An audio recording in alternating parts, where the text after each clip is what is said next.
Amém. Oi, oi.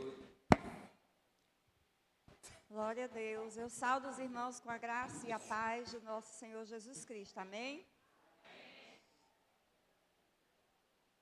Louvado seja o nome do Senhor por mais um dia que nós estamos aqui na sua presença.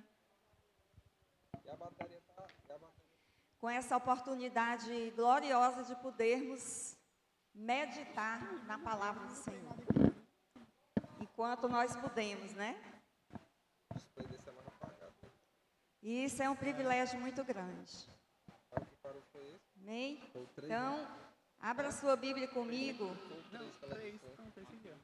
No Evangelho segundo Mateus, capítulo de número 7.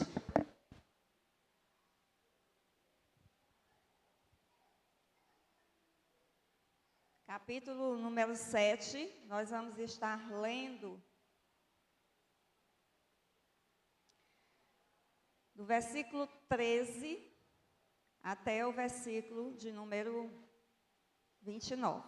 Um texto bem extenso, mas se faz necessário que nós leiamos. Amém? Se coloque de pé para nós lermos a palavra.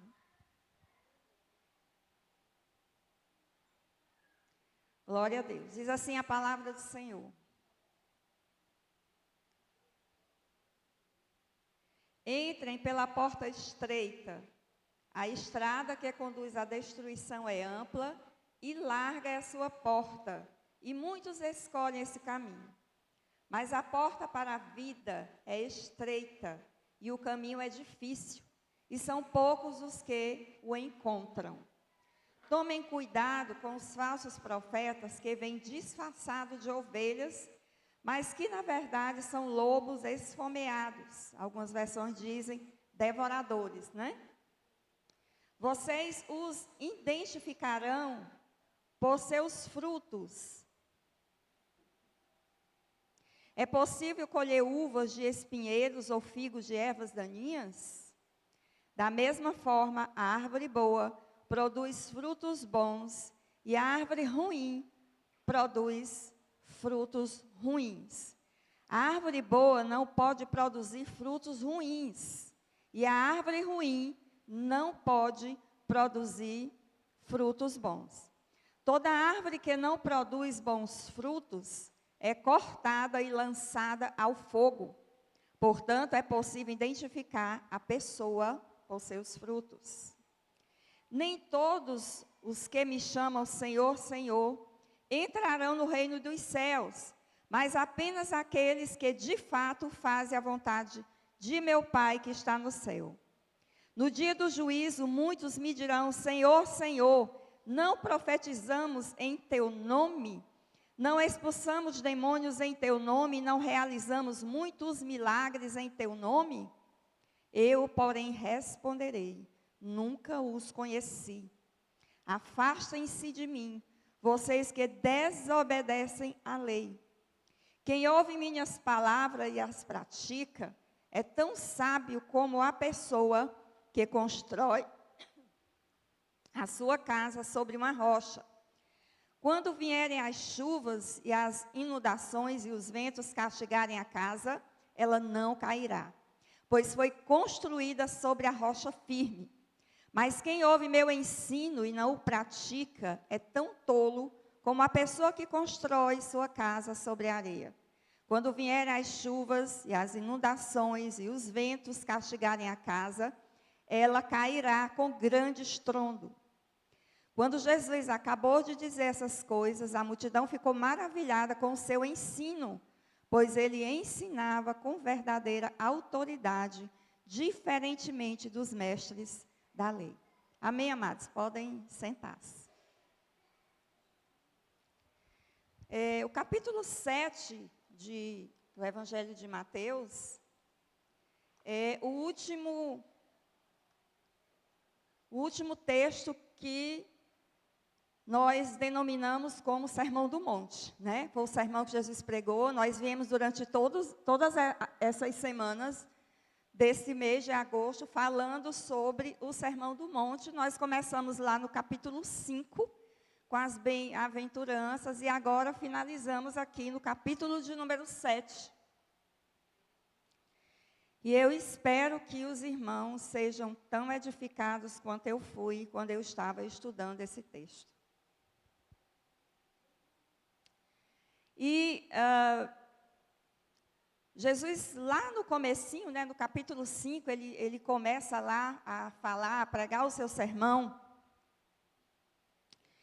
E ele vai ali, desde o começo, ele vai enfatizando a importância de nós nos conscientizarmos da necessidade de colocarmos em prática esse sermão na nossa vida diária. Então, de nada adianta nós conhecermos o sermão de Jesus, nós conhecermos os seus ensinamentos e só nos admirarmos, como esse povo, né, que ficou aqui, a multidão que estava ali ficou admirada pelo ensino de Jesus, porque ele pregava como quem tem autoridade. Então, não adianta simplesmente nós nos admirarmos, porque Jesus é Deus e porque Jesus prega com autoridade, né?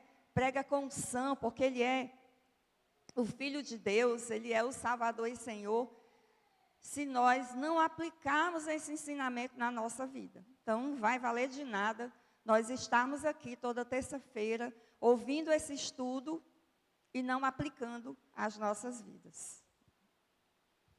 E aí Jesus, ele vai deixar bastante claro isso. Quando no final, ele durante todos os capítulos, os 5, os 6 e até aqui, Jesus vai mostrando as características desse reino. E ele vai mostrando as características das pessoas que fazem parte desse reino. E aí no começo lá, né, ele falou sobre as bem-aventuranças, quem são os bem-aventurados, ou seja, os felizes, né? Sobre o reino de Deus. Ele foi falar sobre os herdeiros desse reino. Quem são esses herdeiros? São aqueles que são sal e luz.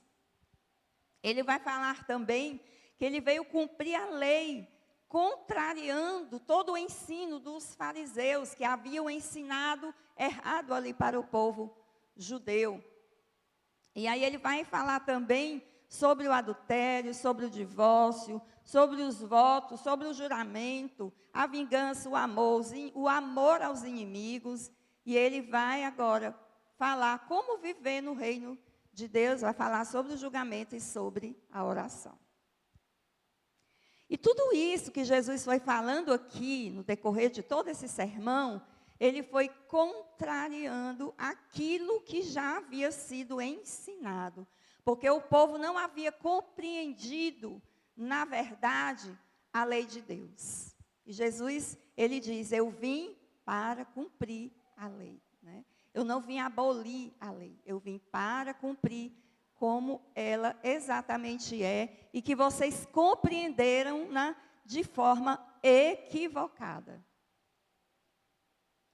E aí ele vai nos apresentar os princípios desse reino, né? Ele aplicou aqui em todo esse sermão os princípios desse reino, do reino de Deus.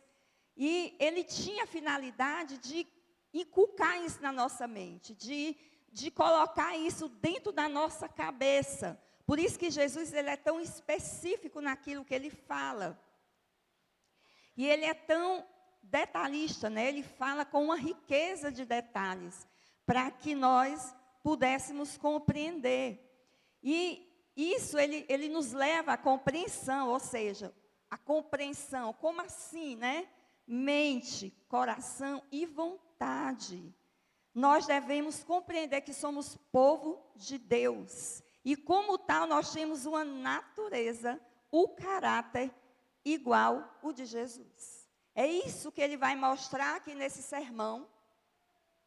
Que muitas vezes nós lemos e isso nos passa desapercebido. E quando a gente vai estudar a palavra, é que nós conseguimos aprender com mais propriedade do que o momento em que só nós lemos, quando a gente diz, vou meditar na palavra de Deus, e a gente lê um trechinho, e a gente fica só ali. E muitas das vezes nós não atentamos para a profundidade daquilo que as Escrituras Sagradas estão nos dizendo naquele momento. Então, ele vai nos mostrar que essa nossa natureza, que esse caráter, ele deve se manifestar no nosso dia a dia.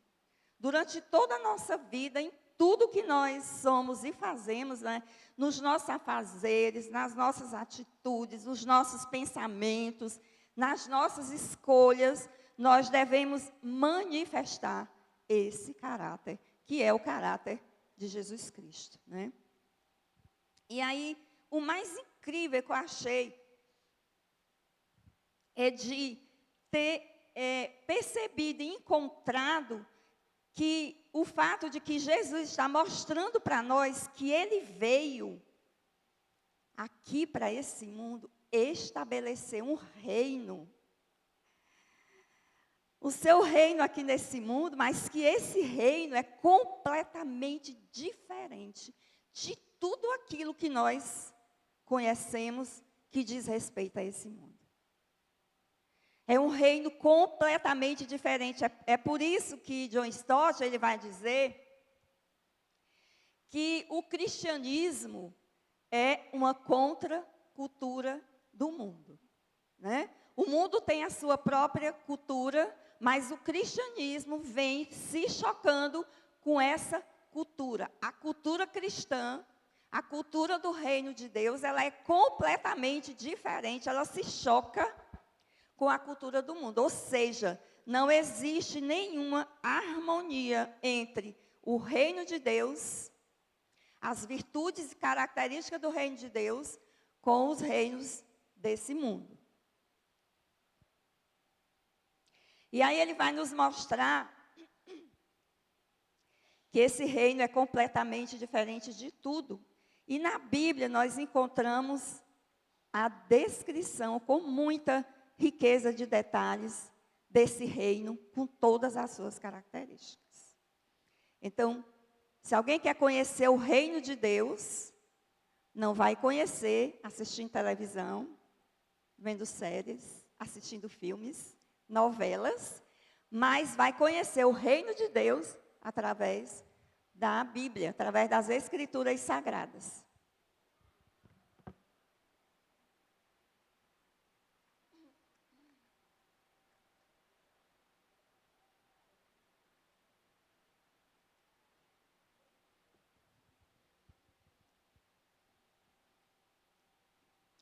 E aí, nesse texto,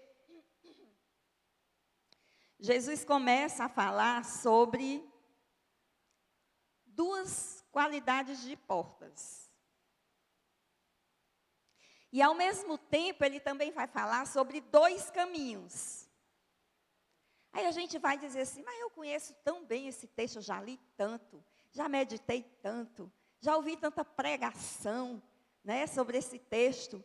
Mas é incrível que a palavra de Deus, cada vez que a gente medita nela, que a gente estuda, a gente descobre tesouros tremendos, coisas maravilhosas, que nós ainda não tínhamos nos dado conta. Porque a palavra de Deus, ela se renova todos os dias. Da mesma forma que o nosso Deus é um Deus infinito, a palavra dele também é. A palavra de Deus, ela é para nós como uma cisterna profunda. Não uma cisterna rasa, né? Ou rota, como a Bíblia fala. Mas uma cisterna profunda. Que quanto mais a gente cava, né? Mais ela mina água, mais ela tem para nos alimentar. Todos os dias da nossa vida. Essa é a nossa esperança.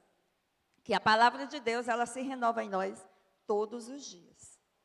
E aí é interessante que ele fala da porta estreita e do caminho estreito. E aí eu estava lendo um autor, e é muito interessante que ele traz, ele nos convida à imaginação. E ele diz assim, olha, tá, a Bíblia fala do caminho estreito, do caminho largo, da porta estreita, da porta larga. E a gente nunca para imaginar como é isso, né? Aí o texto vai deixar bem claro o quê? Que pela porta estreita, poucos vão passar. Pelo caminho estreito, poucos vão andar.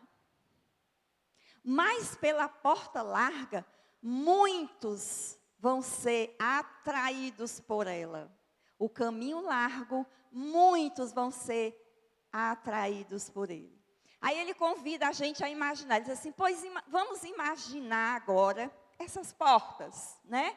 Vamos imaginar que aqui do seu lado esquerdo está a porta estreita. E que do seu lado direito está a porta larga. Então, imagina, se o texto está dizendo que são poucos os que entram pela porta estreita, então imagina aí, né, essa porta bem estreitinha, que só dá para passar uma pessoa, e é com muita dificuldade. Aí a gente fica imaginando, será que essa porta tem fila?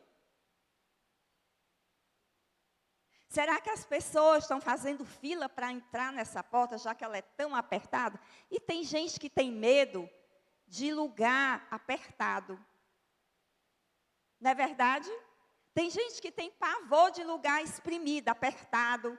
E aí tem gente que evita, né? Tem gente que não entra no elevador, principalmente se o elevador for pequeno. A pessoa tem medo e não entra, né? Então, a gente olhando para essa metáfora, né? Das pessoas só olharem para aquilo que está ali. Então, quem for passando aqui, olha para a porta estreita, não vê quase ninguém.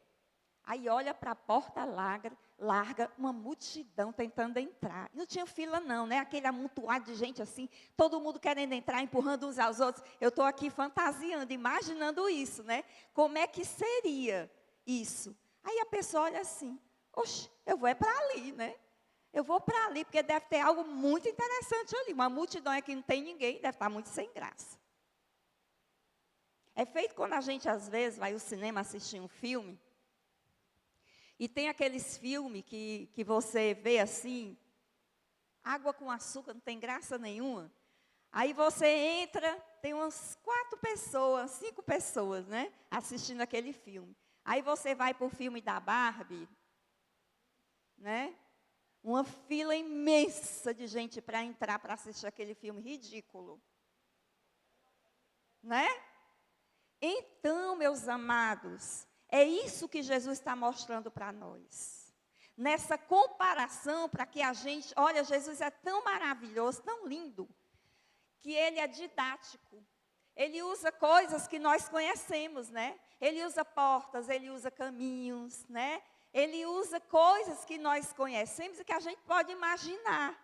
E ele nos deu uma imaginação para que a gente pudesse aguçar essa nossa imaginação, para perceber coisas e até crescermos no reino de Deus com essa imaginação. E aí, nessa porta estreita, Martin Lloyd Jones, não lembro se é ele ou se é o D. Carson, que ele vai dizer que é como no ônibus você tem aquela roleta, né? Chama borboleta, roleta, catraca, sei lá, né? E ali só passa uma pessoa. Se você tiver com uma bolsa grande, uma mala, ou bota na cabeça, ou passa com ela por cima, ou passa depois, porque é bem apertadinho, só passa uma pessoa, né? Então, ele faz essa comparação também, ele usa também essa metáfora, que a porta, além de ser estreita, ainda tem uma roleta para você passar, né? Então, está muito difícil essa porta aí. Não, vamos para a porta larga, porque é uma multidão, deve ter algo muito atrativo ali, né? E aí, ele vai dizer que a porta, essa porta estreita, ela é apenas a entrada. É apenas a entrada. E ele vai falar, porque a gente podia imaginar assim, não, a porta é estreita, mas lá dentro deve ser uma imensidão de grande, né? Deve ser muito largo, deve ser muito legal e tal. Só que Jesus fala assim, essa porta estreita, ela leva ao caminho estreito.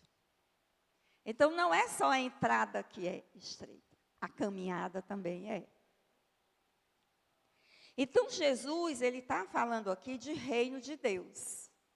E ele está dizendo que essa porta de entrada para o reino de Deus, ela é estreita. Ela é o começo, é a entrada. E a caminhada na vida cristã, né, no reino de Deus, ela acontece também por um caminho estreito. O que Jesus está nos ensinando aqui? Em nenhum momento, quando nós lemos a Bíblia Sagrada, nas palavras de Jesus, ou dos discípulos, ou dos apóstolos, as palavras que eles nos dizem, nos enganam ou trazem a nós ilusões acerca do reino de Deus. Todas as vezes que a palavra é anunciada, ela é pregada como verdade. E ela não passa a mão na nossa cabeça, tentando alisar a coisa, né? Ah, não, peraí, a porta é estreita, mas vai dar tudo certo. Em nenhum momento Jesus, ele nos engana da dificuldade que é nós caminharmos nesse caminho. E é por isso que a multidão não vai procurar nem essa porta e nem esse caminho. É por isso que a palavra de Deus diz, né, que são poucos os que vão entrar.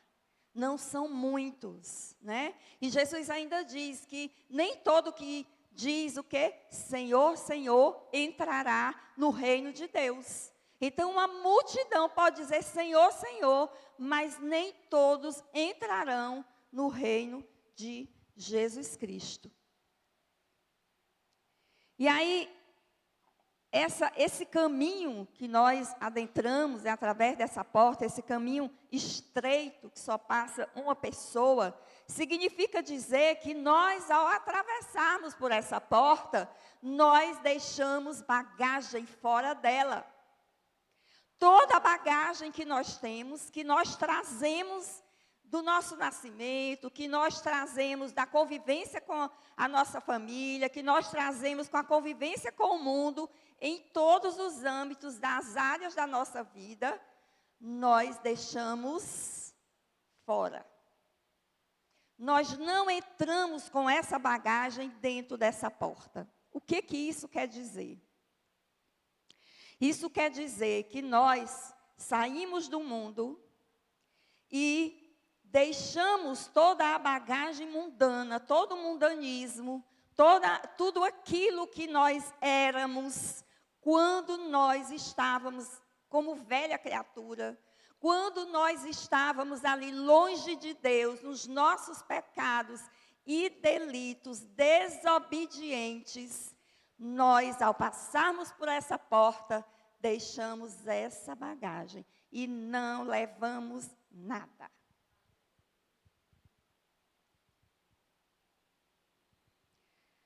Porque não existe espaço para levarmos essa bagagem no caminho estreito, no caminho do reino de Deus, no caminho da eternidade. Toda essa bagagem precisa ficar aqui. Toda essa bagagem nós precisamos deixar para que possamos trilhar esse caminho, adorando a Deus apenas com o caráter de Cristo. Aprendendo dele todos os dias como adorá-lo, como servi-lo, como sermos santos, como santificarmos a nossa vida, as nossas atitudes, as nossas emoções, os nossos sentimentos, as coisas que fazemos, os nossos sonhos, os nossos projetos, enfim, tudo aquilo que diz respeito a nós. Entregarmos a Deus e consagrarmos a nossa vida a Ele. E aí nós sabemos que isso não é uma coisa fácil. Não é verdade, irmãos? Largar tudo mesmo não é fácil. Tanto é que de vez em quando a gente está lá buscando algo da velha criatura. Não é isso? De vez em quando nós estamos lá, né, pescando assim, né, pega aquela varinha e a gente, né, isca, pesca algo lá da velha criatura. Aí Deus vai e fala com a gente. Observa, porque se você não vigiar, a gente vai deixar as raposinhas entrarem na nossa vida e são elas que vão nos destruir.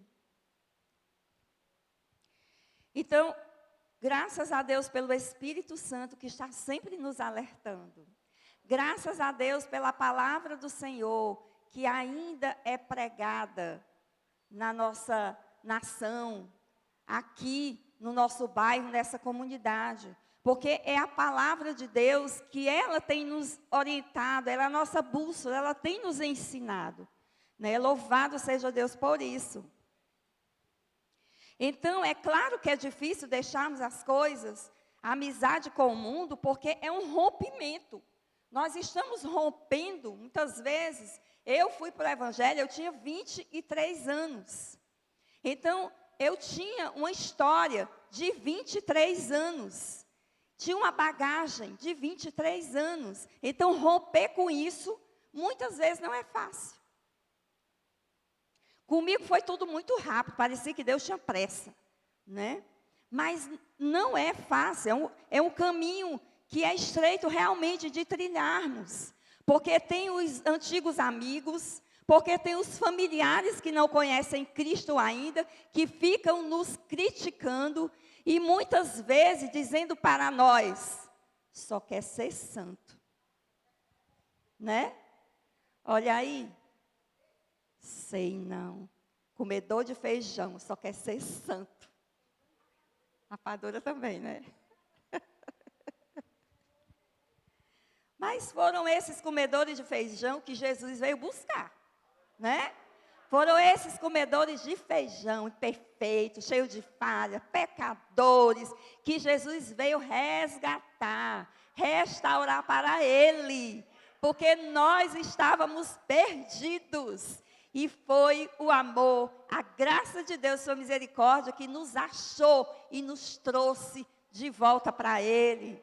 Glória a Deus, aleluia. E aí nós abandonamos as tradições, os hábitos, as crenças, essas são as mais difíceis de nós abandonarmos. Porque são as crenças familiares que vêm lá dos nossos antepassados, que vai perpassando as gerações das nossas famílias. E aí, meu avô era assim, meu bisavô, meu avô era assim, meu pai era assim, minha bisavó, da parte de mãe, e por aí vai. Então, romper com isso não é fácil. É por isso que nós somos perseguidos dentro da nossa casa.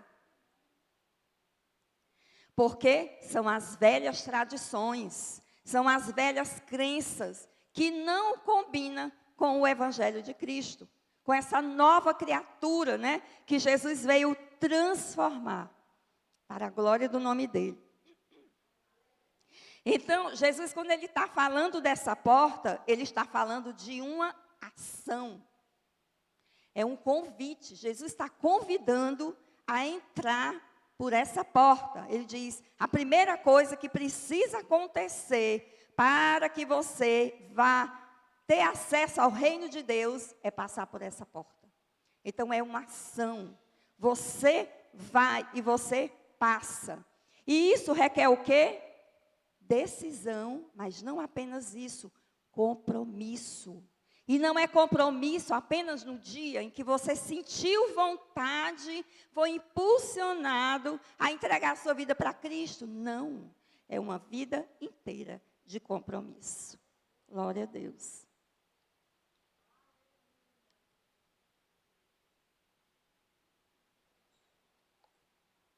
Hoje eu fui comer o que não devia, estou rouca, né? Pequei. Porque tem alimentos que eu não posso tomar, principalmente na hora que eu vou pregar, né? Na hora que eu vou falar. Então, requer uma decisão e um compromisso que não é intelectual.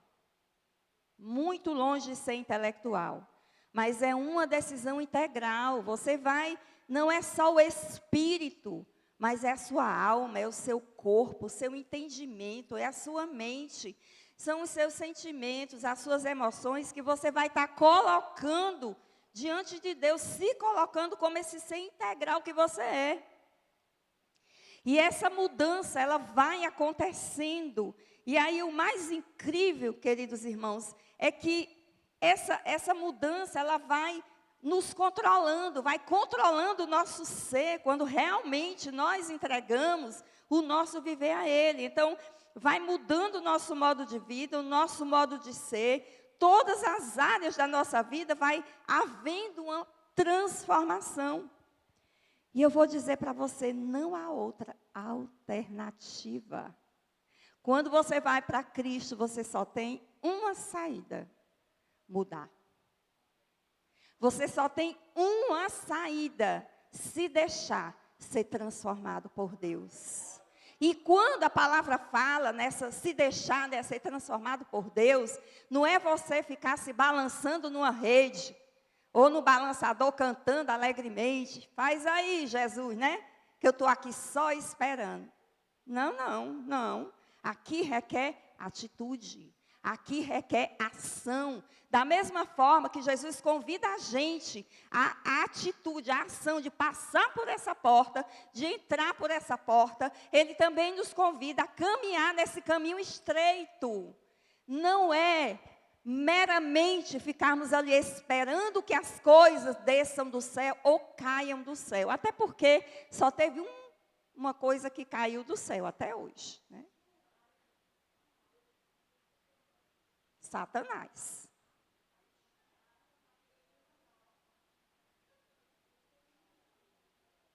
Satanás, né? Foi Satanás que caiu do céu. Então não espere nada cair do céu, não. Porque Deus, Ele não vai te dar de mão beijada assim. Ele te deu, pela graça dEle, sem cobrar a salvação. Mas a vida de santidade, de santificação, nós precisamos buscar. É por esforço, né, que a salvação, ela é ganha. Ou seja, o processo da salvação, que é a santificação, é por esforço. Deus não vai, de repente, mandar um relâmpago. Pronto, você agora é aquele crente do fogo transformado. Eita! Não. Isso requer trabalho.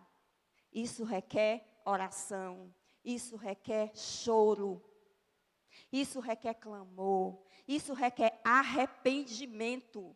Isso requer autorreflexão. Porque o arrependimento só vem a partir do momento que nós olhamos para dentro de nós e perguntamos a Deus: Senhor, o que está no meu coração que não te agrada? O que há em mim que entristece o teu Espírito Santo? Eu quero me arrepender.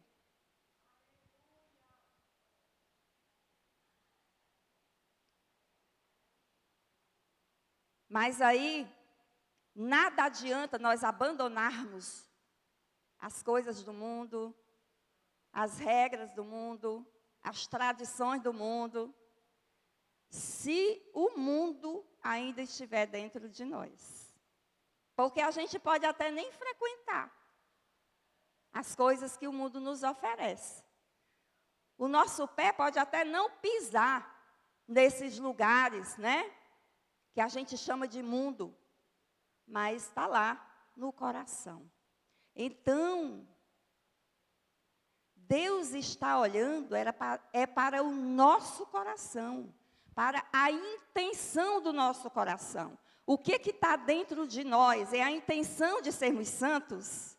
Ou nós só queremos ser santos porque é a Bíblia que está dizendo e eu sou obrigada a ser santo? Ou você quer ser santo por amor a Ele? Uma pergunta que não quer calar. E é uma pergunta que o Senhor quer nos fazer sempre. É por amor que nós estamos aqui? Ou é por mera religião? Ou por mera religiosidade? Por que você está aqui hoje? Você já se perguntou? Ou melhor, qual foi o sentido de você acordar pela manhã? Qual é o teu projeto de vida? Qual é o sentido da tua vida? Quando você abre os olhos pela manhã, no que você pensa? Qual o teu propósito de vida? Isso nos fala profundamente. Porque o nosso propósito de vida, em primeiro lugar, deve ser a glória de Deus nas nossas vidas. Nós vivemos para glorificar o nosso Deus. E as outras coisas virão depois. E aí, amados, a palavra de Deus, o que Jesus está falando é a verdade absoluta. E não existe nada, argumento algum, a opinião nenhuma que nós possamos usar para vir contra, para se colocar contra tudo isso aqui que Jesus colocou nesse texto. Todos os ensinamentos de Cristo, não há homem nenhum, ser humano na terra, que tenha argumento para derrubar, para destruir essa palavra, porque a palavra desse Deus é palavra verdadeira, é palavra eterna que se cumpre todos os dias. E aí Jesus vai dizer, aqui nesse texto, um pouco para trás, ele diz, ai de quem mexer nessa palavra, ai de quem trocar essa palavra. Nossa, que coisa, ouvir o ai de Jesus.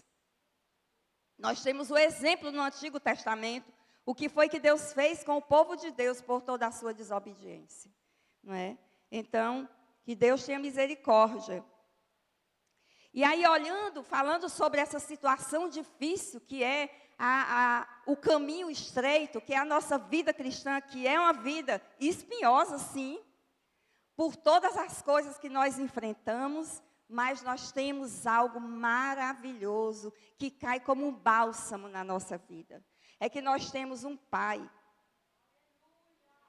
que foi quem enviou Jesus Cristo por amor a nós. E nós temos um Filho, nosso Salvador e Senhor. E nós temos o Espírito Santo que habita em nós.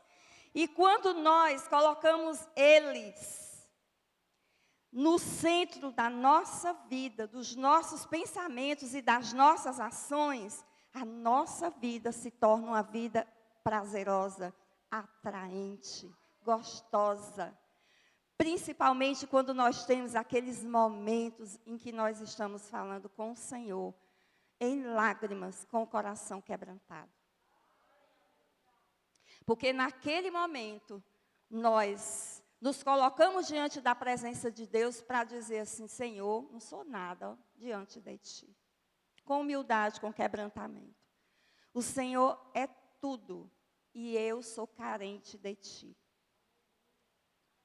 Então, nesse momento, nós sentimos essa vida atraente, não importa as dificuldades, as lutas, não importa tudo que nós passamos na nossa vida, mas esse Deus é aquele que nos dá esse refrigério da presença dEle, que nos alegra com a presença dEle, que nos enche da presença dEle, e nós podemos atravessar o deserto, podemos atravessar um mar, um rio, a nado e até quase nos cobrir, mas não iremos sucumbir.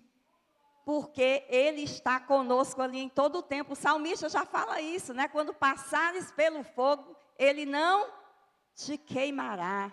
Quando passares pelas águas, elas não te afogarão ou submergerão, né? Por quê? Porque Deus passa conosco. Tudo de difícil que nós passamos nessa vida. Nós temos esse consolo. E eu falei na live ontem, eu sempre costumo dizer que Deus, Ele livra-nos do mal. Mas Ele nos livra no meio do mal. E os dois, nós nos sentimos seguros na mão dEle, da mesma forma. A porta larga, Jesus está dizendo aqui, que ela é espaçosa, que ela é confortável, que ela é uma porta atraente, que todo mundo quer entrar, que uma grande multidão vai, desavisada, muitas vezes, entrar por essa porta, indo a passos largos e felizes e animadas, porque ali vão encontrar a alegria da vida delas, uma alegria que é passageira, uma alegria que não dura muitas vezes 1 hora, 2 horas, aí vai para casa, quando chega em casa, vai dormir, coloca a cabeça no travesseiro e vem uma angústia na alma, um buraco no coração, coração, na alma, e não consegue ter paz. E não consegue dormir em paz. Porque não escolheu a porta certa, que é Jesus Cristo. O caminho certo, que é Jesus Cristo. E com isso, amados, eu quero dizer que existem muitos que estão dentro da igreja, que estão trilhando esse caminho. Podem não frequentar os lugares da sociedade, os lugares que Deus não aprova, onde o Senhor com certeza não entraria, mas está aqui dentro do coração. E a palavra está dizendo para nós nessa noite que nós tenhamos cuidado com aquilo que está no nosso coração. Que nós possamos colocar isso diante de Deus, pedir perdão, porque isso é pecado. Porque nós estamos colocando no lugar de Jesus coisas. Nós estamos entregando o trono no centro da nossa vida que pertence a Cristo, a coisas, ao mundo, a coisas que pertencem a Satanás e não a Deus. E esse caminho largo tem todo o espaço para você levar todo e qualquer tipo de bagagem que você quiser. Você pode ter mais de um marido, mais de uma esposa, você pode ter um triângulo amoroso, como tem hoje, né, os relacionamentos 4, eu sei lá, perdi foi a conta já, né? Tem aí de todo jeito. Então vai com toda essa bagagem aí. Mas na porta estreita não tem espaço para esse tipo de coisa. É lugar de quem quer caminhar em santidade, para quem quer agradar a Deus, levando uma vida de santidade. E não a si mesmo, e não aos seus prazeres, levando uma vida hedonista, pensando só no prazer, na alegria, na felicidade. Porque esse prazer é amargo e termina de uma forma terrível, cruel. Quantas pessoas já não tiraram as suas vidas? Porque trilharam o caminho largo, sem olhar para as consequências, e se perderam nesse caminho. É o caminho que traz, sim, prazeres, mas tem muitas consequências cruéis, terríveis. É a liberdade, é a libertinagem de realizar tudo aquilo que eu quero e sempre desejei. Eu agora tenho oportunidade, porque agora pode tudo. Porque a sociedade aceita tudo. Eu posso andar na rua fazendo o que eu quiser, porque eu não vou ser criticado, não tem mais problema. E aí Jesus fala para nós, ele diz assim: os céus e a terra tomo hoje por testemunha contra vós, de que te tenho proposto a vida e a morte, a bênção e a maldição. Escolhe, pois, a vida para que vivas tu e a tua descendência. Isso significa que Deus, Ele nos mostrou a vida, não somente para nós, mas para toda a nossa família. Os nossos filhos, significa dizer, de orarmos pela nossa casa, de ensinarmos os nossos filhos a palavra de Deus, e ensinarmos desse Deus que quer salvar e que quer trazer vida eterna. Em segundo lugar, ele vai falar da árvore frutífera e da árvore que dá fruto ruim. Ele fala da árvore boa que dá fruto bom, e ele fala da árvore ruim que dá fruto ruim. Desde o tempo quando a igreja do Senhor foi fundada, que existe o problema dos falsos profetas. E aí Paulo, lá em Atos, ele vai dizer, né, advertindo a igreja do Senhor, ele diz: porque eu sei isto, que depois da minha partida, entrarão no meio de vós lobos cruéis, que não pouparão rebanho, e que de entre vós mesmos se levantarão homens que falarão coisas perversas. Veja bem o texto. De entre vós se levantarão homens que falarão coisas perversas para atrair os discípulos após si. Portanto, vigiai, lembrando-vos de que durante 3 anos não cessei noite e dia de admoestar com lágrimas a cada um. de vocês. Aí eu lembro daquele texto que Paulo vai admoestar Timóteo, né? Hoje a gente escuta muitas vezes as pessoas dizerem assim: eu não aguento mais ouvir essa pregação. Eu não aguento mais ouvir isso. Eu já sei de qual é salteado. E aí eu lembrei desse texto, quando Paulo, ele adverte Timóteo, ele diz assim, 2 Timóteo 4, 3 a 5, ele diz: porque virá tempo em que não suportarão a sã doutrina, mas tendo comichão nos ouvidos, amontoarão para si doutores conforme as suas próprias concupiscências, e desviarão os ouvidos da verdade, voltando às fábulas. Mas tu, sê sóbrio em tudo, sofre as aflições, faz a obra de um evangelista, cumpre o teu ministério. Tem outra versão que ela diz assim: pois virá o tempo em que não suportarão a sã doutrina, pelo contrário, se rodearão de mestres, segundo as suas próprias cobiças, como que sentindo coceira nos ouvidos. Eles se recusarão a dar ouvidos à verdade, entregando-se a fábulas. Mas você seja sóbrio em todas as coisas, suporte as aflições, faça o trabalho de um evangelista, cumpra plenamente o seu ministério. Isso é uma grande advertência para nós, amados. Porque hoje nós temos falsos profetas. Hoje nós temos falsos pregadores que não estão pregando a verdade. E muitas vezes a gente vai lá para a internet buscando um texto que vem afagar aqui a nossa alma, né? Nosso coração. A gente quer ouvir só aquela palavra que, que coisa boa ouvir isso, né? Que enche a nossa alma. Enche a nossa carne, mas muitas vezes é pregação mentirosa.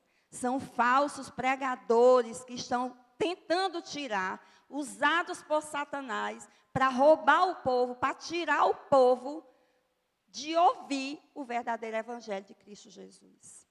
Então, queridos, não despreze a doutrina, que é o ensinamento do Senhor. Por mais que às vezes seja monótono, mas que nós possamos nos ater o que a palavra está dizendo. Porque é Deus falando conosco, por mais simples que seja a palavra que alguém está trazendo aqui no púlpito dessa igreja, mas é a palavra de Deus. Às vezes nós temos preferências e nós dizemos: quando fulano está pregando eu nem gosto, eu dou as costas porque eu não gosto. Mas muitas vezes, através dessa pessoa que a gente não gosta da pregação, é que Deus está falando com a gente. Porque Deus falou com o profeta, não foi num redemoinho, não foi numa tempestade, foi num vento, numa brisa suave. Então, nem sempre Deus vai fazer aquele alarde para falar com você. Deus pode sim falar com você na calmaria, no silêncio.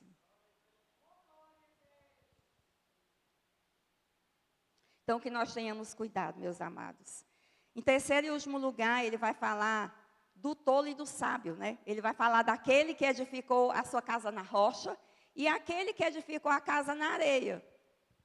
E aí, ele vai falar de quê? Do que Jesus está falando? Da nossa vida. Né? O que nós temos edificado?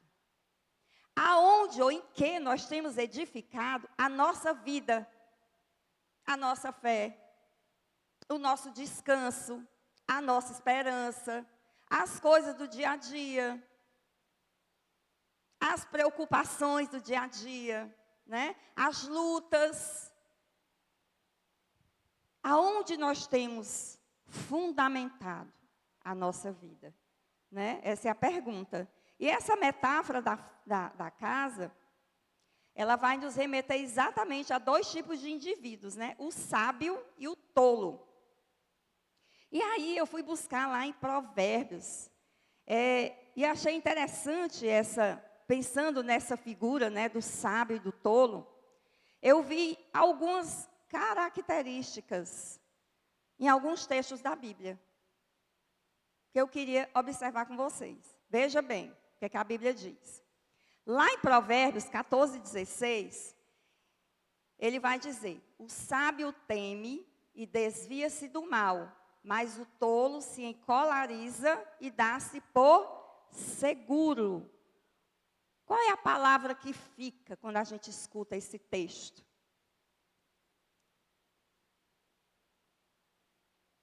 O sábio teme e desvia-se do mal, mas o tolo fica com raiva e dá-se por seguro. Ele parte para cima, né? Ele não se desvia do mal, ele não se desvia do pecado, ele vai. Por isso ele é chamado tolo. E aí Provérbios 13:16 vai dizer: o sábio pensa antes de agir. Os tolos se gabam de sua insensatez. Quem é o insensato? É aquele que mete os pés pelas mãos, faz as coisas sem pensar. É aquela pessoa reativa. Ela não pensa nas consequências. Ela não quer nem saber o que vai acontecer com a atitude dela. Ela vai lá e faz. Isso chama-se precipitação. Pressa. Agir sem pensar. Eclesiastes 10:3. Estou terminando. Eclesiastes 10:3 diz: os tolos podem ser identificados apenas por seu modo de andar. O que é que eles revelam nesse modo de andar? Eles deixam a sua marca aonde eles chegam. Coisa terrível. Aonde eles chegam, eles deixam a sua marca.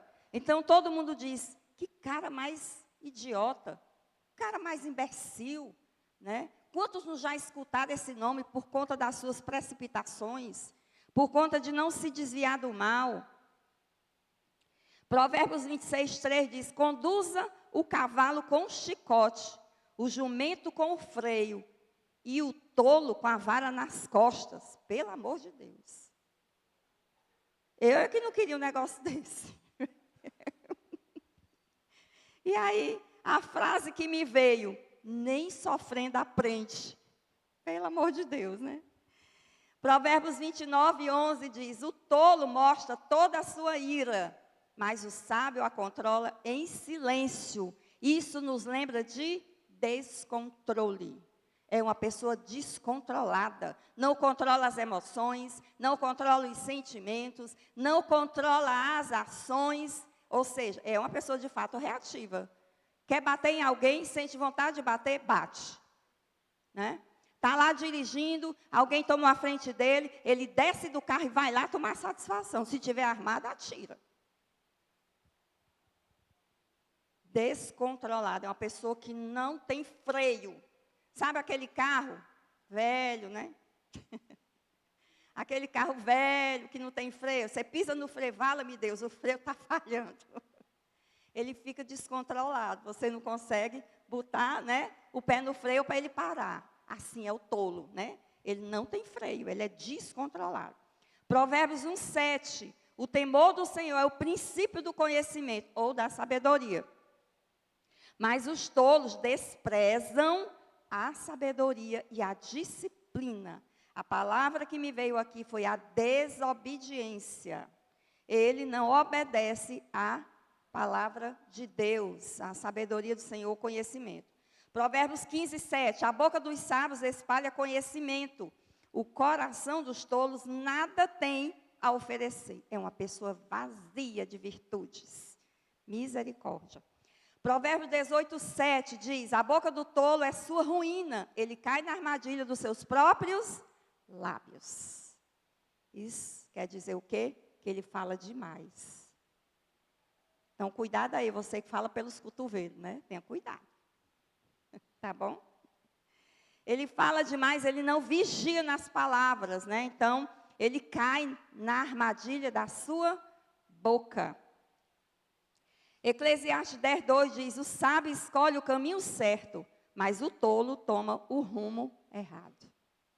Então, amados, o sábio ou o justo jamais se deixa levar pela pressa, não é apressado, guarda a vontade de Deus, pois é conhecedor dos seus, que Deus tem seus propósitos, espera em Deus, coloca seus projetos em Deus, aguarda o tempo de Deus na sua vida. Pensa nas consequências de suas atitudes e escolhas, baseando nas escrituras sagradas. Então, quanta coisa que Deus nos ensina através dessa palavra. Eu não só me emocionei, como eu tremi, clamando a Deus misericórdia para a minha vida, para que eu não seja encontrada por Jesus quando Ele voltar, como esse tolo que a Bíblia fala. E que você também possa estar nesse mesmo caminho, de querer realmente se colocar na posição de justo, na posição de sábio, porque é essa posição que agrada o nosso Deus. Amém, queridos? Que Deus nos abençoe em Cristo Jesus. Amém.